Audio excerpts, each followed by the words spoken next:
ব্যাগে যা আছে তাড়াতাড়ি বের কর। রাহুল, এতদিন পর? আরে আমি রিয়া, 6 বছর আগে একই সাথে স্কুলে পড়তাম। ওসব বাদ দে, তুই আগে রুমালটা খোল তো। তা বল, এখন কি করছিস? এখন এটাই কাজ। ইয়াররিং। হ্যাঁ হ্যাঁ, তোর বিষয়ে তো আমার সবই মনে আছে। ছোটবেলায় মনে আছে সবার ব্যাগ থেকে পেন চুরি করতিস? শুধু তোর মনটাই চুরি করতে পারলাম না। হ্যাঁ না কিছু না, ঘড়ি।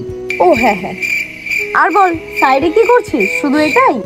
সাইডে এই বাংলাতেই আছি, আর বাইরে গিয়ে আর কি হবে। अबे साले ব্যাগ। হ্যাঁ, অবশ্য আমার ব্যাগে ক্যাশ টাকা থাকে না। চারিদিকে যা চোর ছেচরে দল বেড়ে গেছে। ঠিক আছে। আরে এইগুলোরও বেশি টাকা দাম না, 30 টাকা করে কিনেছি জানিস। গড়িয়াহাট থেকে 30 টাকায় পেয়ে গেছি। ফোন। ও হ্যাঁ হ্যাঁ।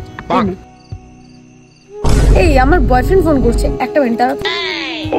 হ্যালো, কি পুলিশ?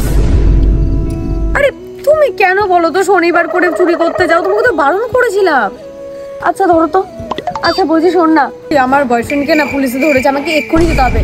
আর তুই না বেশিক্ষণ বাইরে থাকিস না, তুইও তাড়াতাড়ি বাড়ি ঢুকে যা, বুঝলি? আসি আমি, চললাম। আচ্ছা আমি আসছি, তুমি একটুখানি ওয়েট করে যাও।